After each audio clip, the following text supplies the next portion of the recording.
아멘.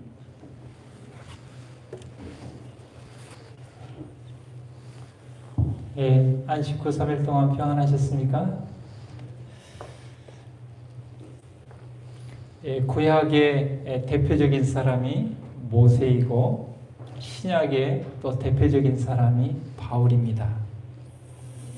모세와 바울의 공통점이 있는데 그 중에 하나는 뭐냐면요. 모세는 애굽에서 40년 동안 애굽의 교육과 훈련을 받았습니다. 그런데도 하나님께서 보실 때는 모세가 하나님의 도구로 쓰임받기에 부족했어요. 최고의 나라에서 최고의 학문을, 그것도 왕자로서의 교육을 받았음에도 하나님께서 보실 때는 부족하다고 생각했습니다. 그래서 미디안 광야에서 또 40년 동안 하나님께 직접적인 훈련을 받습니다. 그리고 겨우 이제 80이 다 되어서 하나님의 도구로 이스라엘 백성을 애굽에서 출애굽시키고 광야 40년을 인도하는 정말 하나님의 귀한 종이요 이스라엘 백성들의 지도자로 쓰임을 받았습니다. 그런데요, 바울도 그 당시에 최고의 학문에서 정말 최고의 교육을 받았습니다. 열심히 있고 열정이 있었지만 그는 하나님의 사람으로서의 열심은 아니었습니다. 그러다가 다메섹 도상에서 예수님을 만났습니다.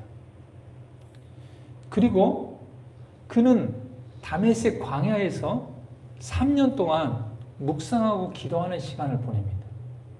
그리고 그가 회심해서 예루살렘에 갔는데 지도자들이 안 받아주는 거예요. 왜요? 요놈이 진짜 회심했는가 알 수가 없는 겁니다. 얼마나 그리스도인들을 많이 핍박했는지. 그래서 바울이 자기 고향 다소에 가서 거의 6년 가까운 시간을 고향에서 보냅니다. 어떻게 보냈을까요? 아휴, 내가 회심해가지고 다른 거 다 버리고 지금 하나님을 위해서 한번 좀 일해보겠다고 하는데 나 알아주지도 않고 그랬을까요? 모세가 미디안 광야에서 40년 동안 기다리며 하나님께 훈련받았던 것처럼 바울은 고향 다소에서 정말 진심으로 자기를 뒤돌아보면서 때를 기다렸을 것입니다. 그래가지고 안디옥에 가서 그때부터 그는 정말 그 이후에 그의 삶과 생애는 엄청난 이 복음을 땅끝까지 전하는 하나님의 도구로 쓰임을 받았습니다. 우리의 모범이신 예수님은 어땠습니까? 30년 동안 나사렛에서 지극히 평범한 아들로서 목수로서 준비하시고 훈련 받으시고 그리고 3년 반 일하셨습니다. 공생에. 그러나 예수님께서는 30년 동안에도 할 수 없는 일을 3년 반에 하셨죠. 제가 이렇게 왜 거창하게 쭉 말씀을 드리냐면요. 우리가 2020년 코로나로 1년 가까운 시간을 이렇게 정말 어떻게 보면 참 무기력한 그런 시간들을 보내고 있습니다.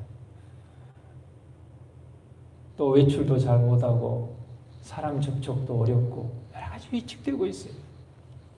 그러나 여러분 늘 그렇게 부정적으로만 보거나 생각하지 말고 모세가 미디안 광야 40년의 기간이 필요했던 것처럼 바울이 다소에서 6년의 시간이 필요했던 것처럼 예수님께서 나사렛에서 30년을 기다렸던 것처럼 결코 이 시간들이 그냥 버티는 시간, 언제나 좀 백신 나와가지고 그렇게 그냥 막연히 기다리는 그런 시간이 아니고 정말 이럴 때 우리의 삶을 돌아보고 말씀을 더 좀 깊이 연구하면서 더 나은 도약을 위한 마치 개구리가 움츠렸다가 어때요? 펄쩍 뛰죠. 그런 좀 영적인 깊은 통찰의 시간이 되었으면 좋겠다 하는 생각을 하게 돼서 좀 서두에 말씀을 많이 드렸습니다. 이 시대의 소망 82페이지에 예수님은 그의 마음 가운데 자신의 사명의 신비를 감추시고 그가 사업을 시작할 지정된 시기를 겸손히 기다리셨다. 그는 자기가 하나님의 아들이 되심을 인식한 후 예루살렘을 방문하고 와서 6월절에 무려 18년 동안, 작은 시간입니까? 우리에게 1년이 정말 10년같이 느껴질 수도 있겠습니다만은 예수님까지도 18년간 나사렛에서 가정적인 유대 관계를 인정하셨으며 아들과 형제와 친구와 국민으로서의 의무를 행하셨다. 그러면서 기다리셨어요. 그래서 침례 요한을 통하여 때가 됐을 때 예수님께서는 3년 반 동안 30년간 할 수 없는 일까지도 하셨다는 것이죠. 우리가 이 코로나로 인한 이 위기 기간을 어떻게 보내는지에 따라 우리가 이후의 시간을 우리의 생애를 어떻게 보낼 수 있는가가 결정되는 것입니다.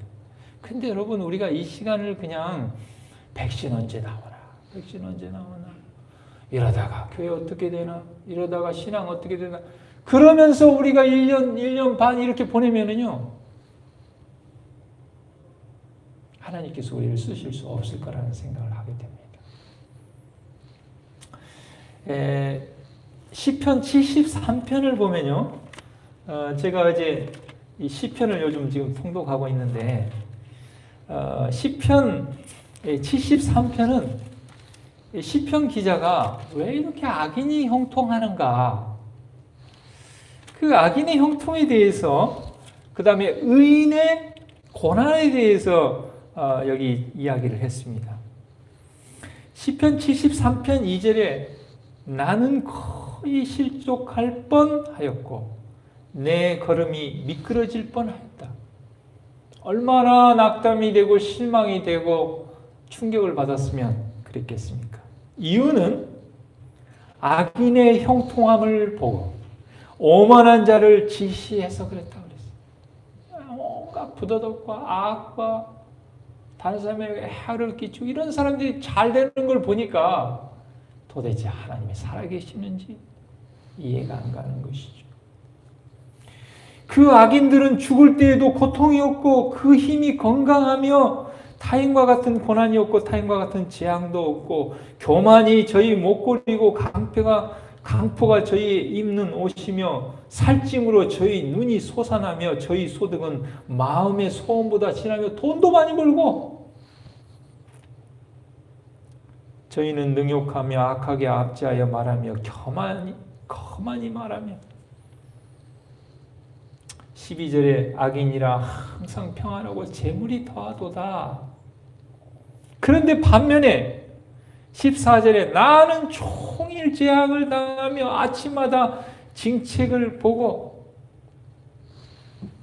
나는 말씀대로 살려고 하나님을 믿고 정직하게 하려고 하는데 일은 잘 안 풀리고 자식들은 속을 썩이고 사업은 안 되고 이게 이제 시편 73편의 내용입니다.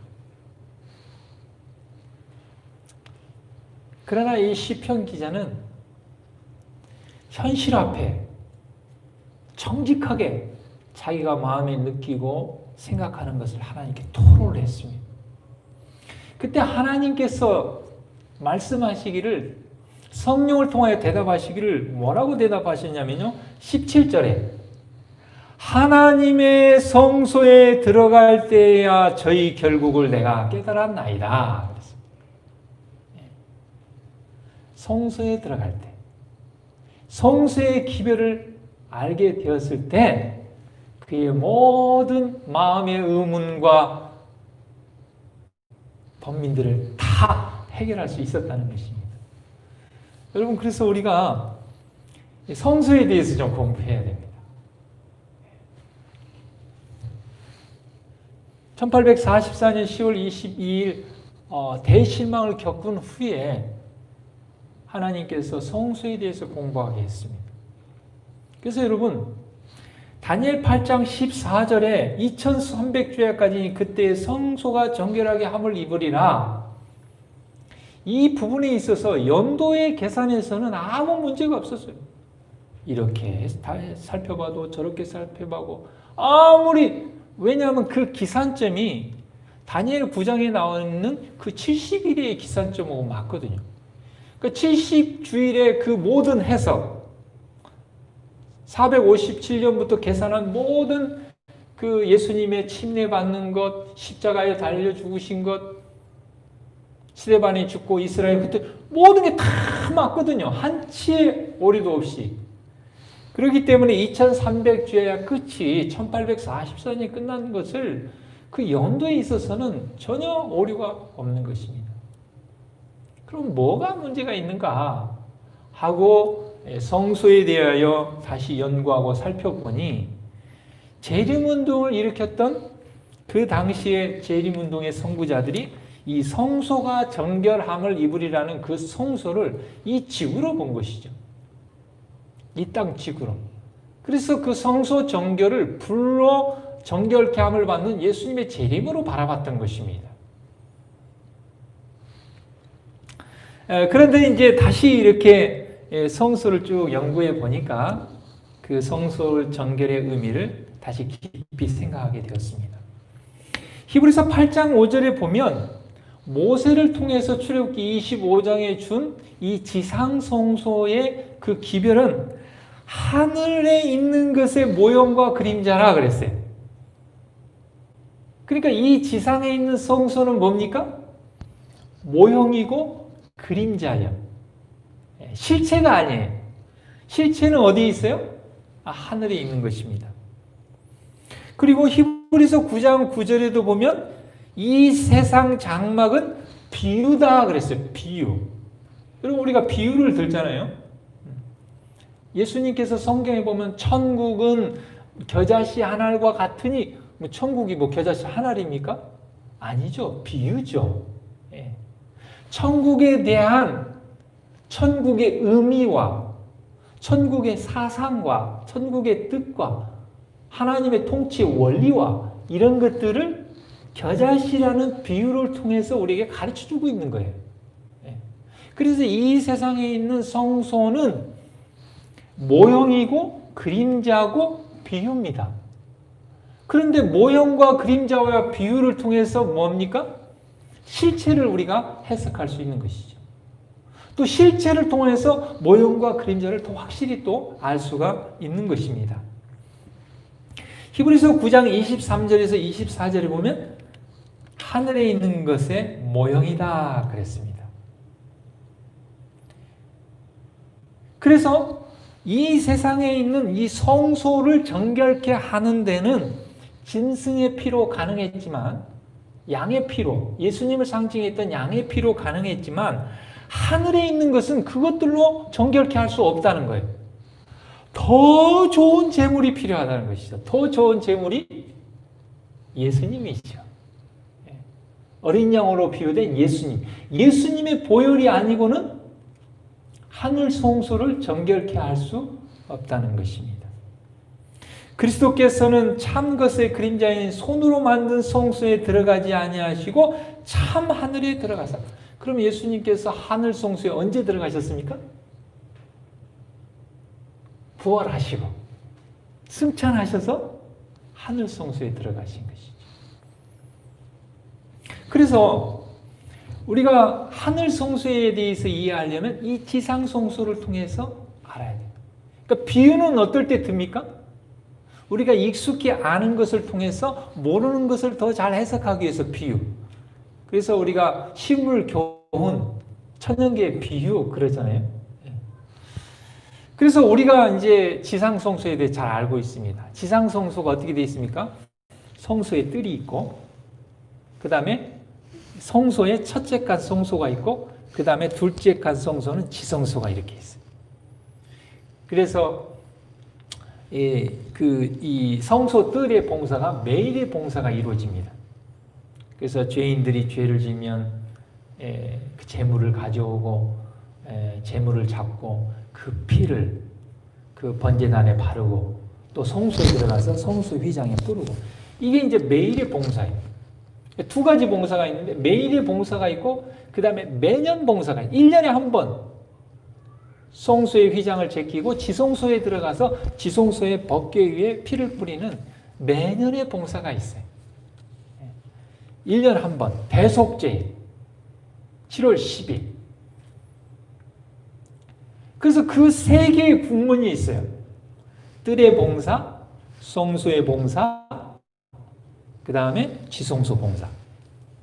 그래서 뜰의 봉사를 희생 봉사, 그 다음에 첫 번째 칸 성소의 봉사, 속죄의 봉사, 그 다음에 지성소의 봉사를 심판 봉사 이렇게 얘기합니다. 이 모든 것은 다 예수님을 포상하는 거예요.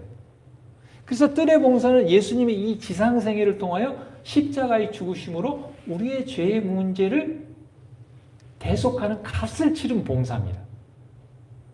그 다음에 성소봉사는 예수님이 승천하셔서 1844년 10월 22일 2300주회가 마치는 그 기간, 거의 승천 후 1800년 기간 동안 하늘 성소에서 우리의 죄를 위하여 중보하시는 제사장으로서의 봉사예요. 그리고 이제 2300주야가 맞춰지는 1844년 10월 22일 예수님께서 지성소에 들어가서 이 지상 성소의 대속제일 봉사, 지성소 봉사를 하시는 것이죠. 자, 그래서 요한복음 16장에서 이 부분을 이렇게 좀 더 이렇게 쉽게 이렇게 표현을 했는데 우리 성경 요한복음 16장 8절에서 11절에 보면요. 성령께서 와서 죄에 대하여 의에 대하여 심판에 대하여 세상을 책망하시리라 그랬어요. 죄에 대하여 의에 대하여 심판에 대하여. 자, 그 다음에 그 다음 절에 표현을 했습니다. 죄에 대하여라 함은 저희가 나를 믿지 아니하며. 다시 말하면 성령께서 죄에 대해서 가르쳐 주시고 책망하시는 그 부분은 성소 뜰의 봉사. 예수 그리스도께서 십자가의 보혈의 피로 우리의 죄의 문제를 해결하시는 그것을 믿음으로 우리는 하나님의 자녀가 될 수 있고 우리의 죄가 속함을 받는다는 것이죠. 그 다음에 이제 두 번째가 뭐냐면 의에 대하여라 그랬어요. 자, 그런데 의에 대하여라 함은 여기 뭐라고 그랬습니까? 내가 아버지께로 가니 너희가 다시 나를 보지 못함이라. 자, 이 부분이 좀 잘 이해가, 이게 무슨 뜻인가? 첫 번째, 죄에 대하여라 하면 좀 알겠는데, 의에 대하여라 하면 그래 놓고 예수님께로서 아버지께로 가니 너희가 다시는 나를 보지 못한다 그랬어. 자, 보세요. 제사장이 뜰에서 봉사할 때는 죄인이 그 제사장이 보여요. 그런데 그 성소 안에 피를 뿌리러 들어가서 제사장이 그 물두멍에서 손을 씻고 성소로 딱 들어가면 보여요, 안 보여요? 안 보여요. 그걸 얘기하는 것입니다. 다시 말하면 예수님께서 이 지상에서의 봉사를 마치고 부활 승천에 있어서 하늘 성소로 딱 가셨으니까 그게 바로 아버지께로 갔다는 것이고 너희가 나를 보지 못한다는 표현을 그렇게 한 거예요. 그러니까 이것은 예수님이 하늘 성소, 실제이신 하늘 성소에서 어떤 사역을 하는 거예요? 중보 사역을 하는 거예요. 예수님의 보혈을 가지고 하나님 앞에 가서 우리의 죄를 용서해달라고 중보 사역을 하는 거예요. 그 다음에 이제 마지막 심판에 대하여라 함은 이 세상 임금이 심판을 받는다 그 말이에요. 이 세상 임금이 누굽니까? 원래는 이 세상에 대한 통치권이 예수님께 있었지만 아담과 하와가 선악과를 따먹으로 말미암아 그 통치권을 누가 뺏어갔어요? 사단이 뺏어갔지. 그리고 사단은 계속해서 이 지구상에 있는 하나님의 백성들을 미혹해서 뭐하게 합니까? 죄를 짓게 했죠. 그래서 이 마지막 지성소 봉사에서는 뭘 한다는 거예요? 심판. 죄를 완전히 소멸시. 그래서 죄의 장본인이 누굽니까? 사단을 이제 이 지구뿐만 아니라 우주 안에서 사단과 죄를 완전히 제거함으로 우주 안에 이제 평화가 오고 더 이상 죄가 이 세상에 들어오지 않는 그런 역사가 이루어지는 게 지금 1844년 10월 20일 이후 예수님 재림 때까지 이 지성소 봉사예요. 그래서 레위기 16장 7절에서 8절에 보면 두 염소를 취하여 행망문 여호와 앞에 두고 두 염소를 위하여 제비를 뽑아 한 염소는 여호와를 위하여. 그래서 잡아서 지성소에 가서 거기에 피를 바르고 그런 일을 합니다. 그 다음에 나머지 한 염소는 아사셀을 위하여. 그 아사셀은 이제 사단을 상징합니다. 그 16장 21절에서 22절은 아론 제사장이 두 손으로 산 염소의 머리에 안수하여, 그러니까 인류의 모든 죄, 우리를 유혹하여 죄를 짓게 한 모든 죄를 그 사단을 상징하는 제물인 그 산 염소에게 다 이제 전가해가지고 이스라엘 자손의 모든 불의와 그 범한 모든 죄를 고하고 그 죄를 염소의 머리에 두어 미리 정한 사람에게 맡겨 광야로 보낼지니 염소가 그들의 모든 불의를 주고 무인지경에 이르거든 그는 그 염소를 광야에 놓을지니라. 이게 이제 지성소 봉사 실체를 이 모형을 통해서 설명을 한 것입니다. 그런데 여러분, 그래서 이제 우리가 이 마지막 때에 이 지성소 봉사 기간 동안에 하나님께서 우리의 죄를 기록한 기록책들을 이렇게 다 조사를 해서 정말 구원받을 사람과 구원받지 못할 사람을 이렇게 구분한다. 그러니까 너무 두렵다. 내가 구원받는 사람에 들어갈지 구원받지 못하는 사람에 들어갈지. 그래가지고 이것은 이 조사 심판 이것은 성경과 맞지 않다. 예수님 십자가에 달려 죽으심으로 이미 구속을 다 이루었는데 무슨 또 성소 봉사가 필요하고 지성소 봉사가 필요하고 뭔 조사가 필요하고 조사 심판이 필요하냐. 근데 이건 성경에 있는 이야기예요. 또 이 성소 기별 때문에 제7일 안식 예수 재림교회가 탄생했고 남은 교회가 탄생을 했어요. 근데 이 부분에 대해서 끊임없이 부정하고 성경의 진리임에도 불구하고 이걸 부정하고 그런 지도자들이 나와요. 그리고는 나가서 뭘까지 부정하냐면 하나님께서 예언의 소문을 준 또 그런 것까지 부정하고. 그래서 여러분, 우리가 이 성서에 대해서 좀 깊이 연구하고 배워야 될 시기입니다. 그리고 지금 우리가 어떤 시대에 살고 있고 예수님이 어디에 있고 지금 우리는 이 시대에 무엇을 어떻게 해야 되는가를 우리가 정확하게 알아야 된다는 것이죠.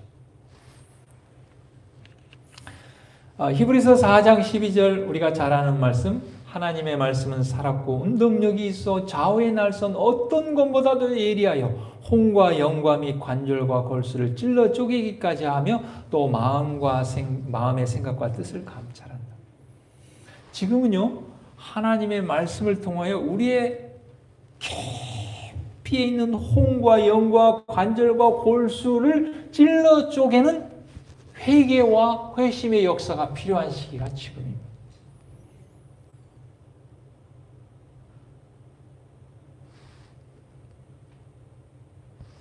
이 속죄의 사업이 진행되는 동안에 각 사람은 통회하고 마음을 괴롭게 해야 된다.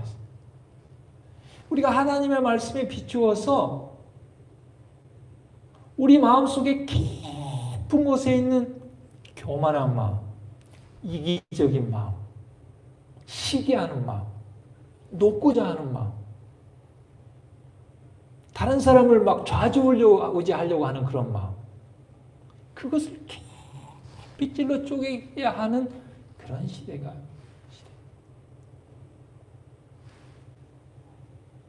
그날의 모든 사람은 일을 전폐하고, 일을 전폐한다는 것은 아무 일도 하지 말란 말이 아니고 그 어떤 일보다도 지금 중요한 일이 그 일이다 그 말이에요.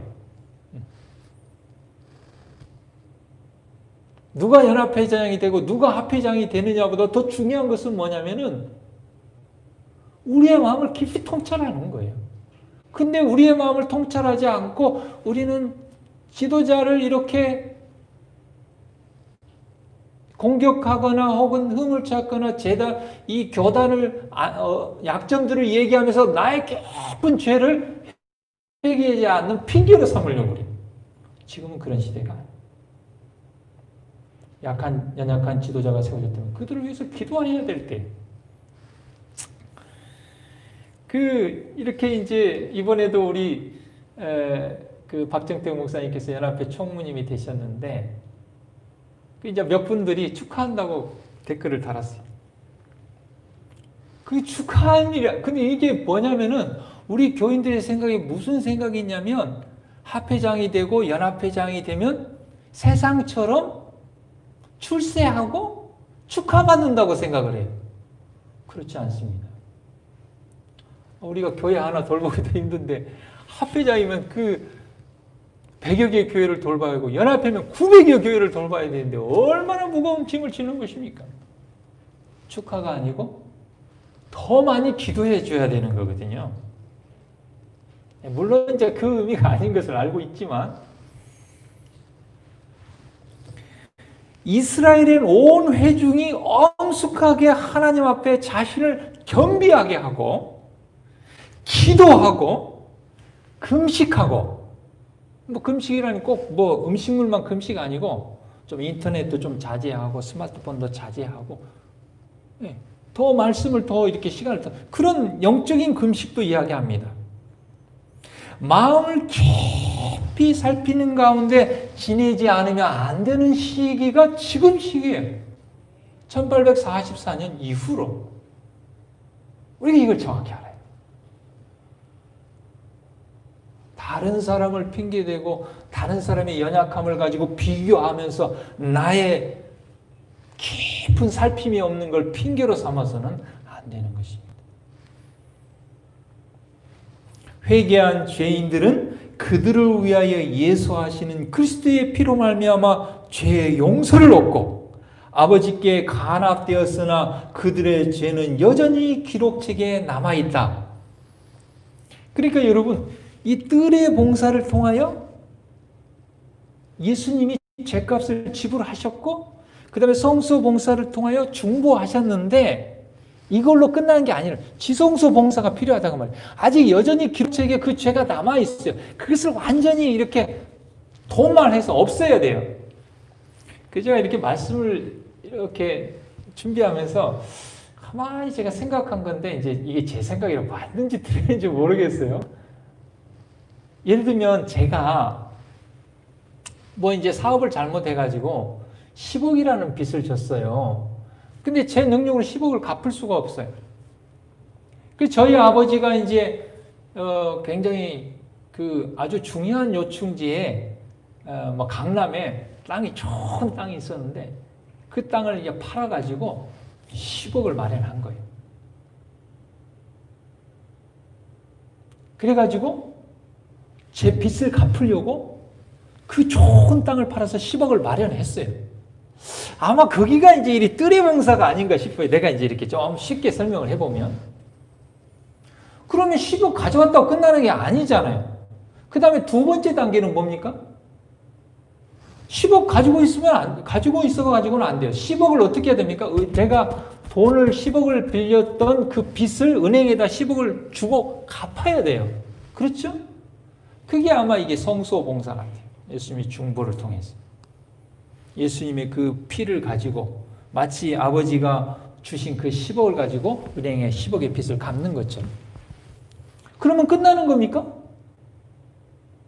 갚고 끝나면은 나중에 또 은행에서 빚 문서 가져와서 다시 갚으라고 그런 일도 있어요. 그 다음에는 어떻게 됩니까? 빚 문서를 받아가지고 그걸 찢든지 태우든지 없애버려야 이제 내 빚은 끝나는 거예요. 지성소 봉사는 우리가 회개한 죄인들이 그들을 위하여 예수하시는 그리스도의 피로 말미암아 죄의 용서를 얻고 아버지께 간합되었지만, 은행의 빚을 갚았지만 그들의 죄는 여전히 기록책에 남아있기 때문에 그것을 어떻게 해야 돼요? 그래서 그 장본인인 아사셀, 염소로 상징된 사단에게 그 책임을 씌워서, 그래서 그것이 심판인 거예요. 그래서 죄를 완전히 소멸시키는 것입니다. 그런데 마치 모형적 지상송수의 정결이 그것을 더럽혀 왔던 죄를 도말함으로 되었던 것처럼 하늘송수의 실제적인 정결도 거기에 기록된 죄를 도말하거나 제거해 버림으로 이제 완전히 완성된다는 거예요. 그러니까 예수님께서 십자가에서 다 이루었다는 것은 모든 구속을 완전히 다 끝냈다 그 말이 아니고, 십자가의 죽음으로 이 세상에 그 말하자면 성소 뜰의 봉사를 다 마쳤다 그 말이에요. 네. 그러나 이 일이 이루어지려면 누가 죄를 회개하고 그리스도를 믿는 믿음으로 속죄의 혜택들을 받을 자격이 있느냐 하는 것을 결정하기 위하여 기록책을 조사하는 일이 있어야 한다.